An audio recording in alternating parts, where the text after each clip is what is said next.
Hi, I'm Linda, I say, taking a sip of coffee, a 40-year-old self-made woman. Growing up, I always knew I wasn't the favorite in the family. My younger brother John was the star in my parents' eyes from the start. They doted on him, gave him everything he wanted, while I felt more like a guest in our home than their daughter. I glance at Maggie, my best friend, who sits across from me at the kitchen table. I remember one Christmas, John got the latest gaming console and I got a sweater. I laughed bitterly. It was like they didn't even see me. Maggie frowns, her voice soft. That's so unfair, Linda. It must have been hard, feeling invisible. It was, I say, my eyes drifting to the quiet street outside. That's why I left as soon as I turned 18. I knew I had to build something for myself. And I did. I smile, remembering the years of hard work. Every paycheck, every promotion, I saved and climbed my way up. This house, I gesture around, it's modest, but it's mine. It's proof I can stand on my own. Meanwhile, John's life couldn't be more different. Despite all the coddling, he dropped out of college, drifted from one failed venture to another. Now, jobless and with children from different partners, he's moved back in with our parents, relying on their constant bailouts. Maggie shakes her head, a mix of sympathy and frustration on her face. Let me guess, they're still making excuses for him. Exactly, I sigh, the familiar bitterness rising in my chest. It's always about how John needs more help, more chances. They never stop to think that maybe it's their endless rescuing that's kept him from growing up. Our conversation is interrupted by the ringing of my phone. I glance at the screen. It's Mom. I brace myself before answering, already knowing what this call is about. Linda, we need to talk about John. Mom begins, her voice tense. He's gotten himself into trouble with child support. He owes over $3,000, and if he doesn't pay, he could go to jail. And you're calling me because I ask, though I already know the answer. We need your help, Linda, she pleads. We've done everything we can, but we're out of options. I feel that old pang of resentment. So you want money. It's not just money, Mom counters, desperation creeping into her voice. It's your brother's freedom. I take a deep breath, the weight of years of being second best pressing down on me. Mom, I've worked hard for everything I have. John has never had to struggle because you've always cleaned up his messes. There's a heavy pause, thick with unspoken accusations and disappointments. Are you really going to let your brother go to jail? Mom asks, her voice a mix of guilt-tripping and hope. I'm sorry, Mom, but I can't. I won't. My decision is clear, my voice firm. John needs to face the consequences of his actions. I have my own life, my own responsibilities. The call ends with a strained goodbye, leaving me with a swirl of emotions, anger, relief, and most of all, a sense of peace for finally standing my ground. Maggie reaches over, squeezing my hand in silent support. You did the right thing, Linda, she says. It's time they realize you're not their emergency fund. I nod, grateful for her understanding. It's just hard, you know. I know, she replies, her smile warm and reassuring. But you're doing what's best for you, and that's what matters. Not long after the phone call, there's a knock at my door. When I open it, I'm met with the tense faces of my parents. I let them in, knowing this isn't going to be a casual visit. Linda, we wouldn't ask if it weren't serious. Dad begins, his tone grave. John could go to jail. I cross my arms and lean against the wall. And how is that my problem, Dad? Why is it always me who has to fix things? You're his sister, Mom cuts in sharply. Family helps family. I let out a bitter laugh. Family helps family? That's rich coming from you. Where was that help when I needed support? Mom's eyes narrow. We did everything we could for you. Really? I challenge, my voice rising. Because all I remember is being sidelined the moment John was born. The air thickens with old grievances as Dad tries to mediate. Let's not rehash the past. We're talking about now. John needs help. And what about what I need? I counter, my frustration growing. I've been saving that money to pay off my house for my future, something I've built on my own. Dad's voice softens. We know you've worked hard, Linda. We're proud of you, but your brother. Stop, I interrupt, anger surging. It's always about John. What about me? Don't I deserve to feel secure in my own life? You're being selfish, Mom accuses, and the sting of her words cuts deeper than I expected. After all we've done for you. All you've done? I snap. You mean ignoring me unless it was convenient? You've never once considered what I might need. The conversation escalates quickly, voices rising, emotions raw. You want me to bail him out? Just hand over the money I've worked years for. No, I won't do it. We're still your family, Linda, Dad says, disappointment etched in his face. How can you turn your back on us? I stare at them, my heart pounding.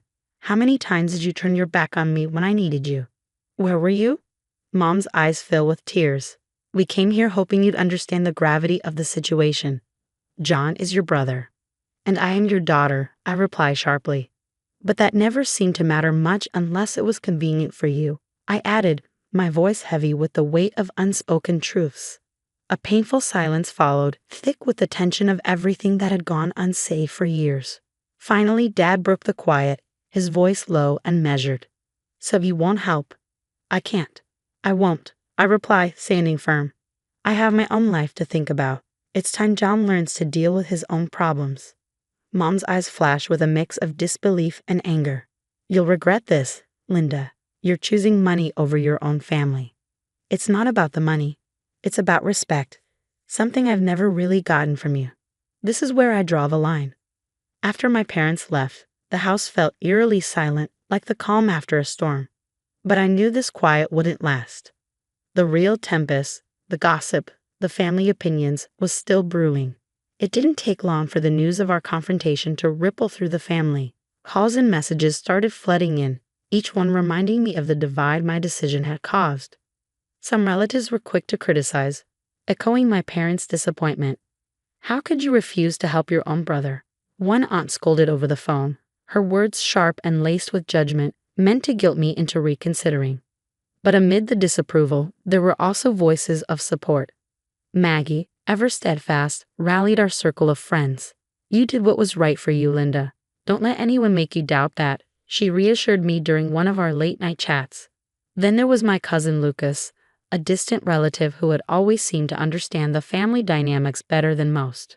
One evening, I received a text from him. I heard what happened. It's about time someone stood up to them. His support was unexpected, but welcome. A reminder that I wasn't alone in recognizing the toxic patterns that had plagued our family for years. As the days turned into weeks, the initial barrage of calls and messages began to wane, but the tension within the family lingered.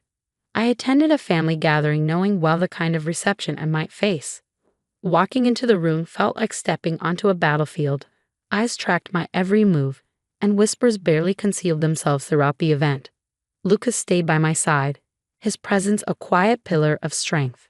You're handling this better than most would, he mentioned as we stood off to the side, away from the crowd. I have to, I replied, for my own peace. In the weeks following the family gathering, I focused on building a healthier, more balanced life. I knew that maintaining the boundaries I had set with my family would be crucial, not just for my peace of mind, but for my own growth. I started therapy, a decision sparked by the resurfacing feelings of guilt and abandonment after the confrontation with my parents. Sitting in a therapist's office, I opened up about my childhood, the favoritism, the neglect, and how it had shaped my relationships. It sounds like you've always been the responsible one, the one who had to take care of herself, my therapist noted, her voice gentle but probing. That's exactly it, I said, the realization dawning on me. And when I finally said no, it felt like I was breaking some unspoken family rule. We often internalize these roles, she explained, but breaking free from them can lead to significant personal growth. Her words were empowering, helping me understand that my worth wasn't tied to how much I sacrificed for others, especially when those sacrifices were never reciprocated. Meanwhile, John's situation worsened. Without my financial help, my parents, desperate to protect him from the consequences of their lifelong enabling, scrambled for alternatives. They tried setting up fundraisers, reached out to distant relatives, and even considered taking out loans. I heard about their struggles through Lucas, who kept in touch regularly. They're really doing everything they can to avoid letting John face the real consequences, he said during one of our calls. One afternoon, I met Maggie for lunch at a cozy cafe, a small haven from the bustling city. We talked about everything from work to personal growth. But inevitably, the conversation turned back to my family. You seem different, Jess, Maggie observed, her eyes thoughtful. more at peace. Maybe, I smiled, feeling the truth of her words. I am. It's been tough, but setting these boundaries has been one of the best decisions I've ever made. I'm finally prioritizing myself. That's wonderful to hear, Maggie said, her smile wide and genuine. You deserve this peace, Jess. You've earned it. Months have passed since I firmly established boundaries with my family, and life has gradually settled into a new, healthier rhythm. I took a significant step towards securing my future by legally documenting my decision not to be financially responsible for my parents or John. This wasn't just about protecting my assets, it was a statement of independence and a commitment to prioritizing my own well-being. Despite these safeguards, news of John's ongoing struggles and my parents' worsening financial and health issues still made its way to me, mostly through Lucas, who remained my connection to the family dynamics without pulling me back into old, unhealthy patterns. One evening, I hosted a small gathering at my home. The room was filled with warmth and laughter, a stark contrast to the family gatherings I used to dread. Surrounded by the friends and allies who had supported me through my hardest moments, I felt immense gratitude. Maddie, ever the supportive friend, raised her glass during a toast. To Linda, for showing us the strength it takes to choose oneself, even when it's hard. The room echoed with cheers, and I felt a surge of pride. These people, my chosen family, understood my journey, respected my decisions, and celebrated my victories as their own. They had been there through the setbacks and challenges, offering comfort and solidarity. As the evening wound down, I found myself at my favorite spot by the window, gazing out at the city lights. The peaceful night offered the perfect backdrop for reflection. I thought about the boundaries I had set and the sense of peace they had brought into my life. It's true what they say, sometimes the hardest boundaries to establish are the ones that ultimately set us free. This realization wasn't an ending, but a beginning. A new chapter in which I could live authentically and unapologetically, prioritizing my well-being and happiness. My relationship with my family might remain strained, but I had found a way to thrive outside the constraints of those old dynamics. As I turned from the window, I felt a quiet triumph swell in my heart. This wasn't just my new normal. It was a hard-earned victory, a testament to the resilience and determination that had guided me through the darkest times. The story of Linda comes to a close. One of overcoming and setting boundaries that we hope resonates with many of you. Now we'd love to hear from you. Do you believe family obligations should always take precedence over personal well-being?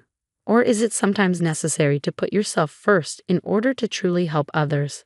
It's a deeply personal and often controversial topic, so please feel free to share your thoughts and experiences in the comments below.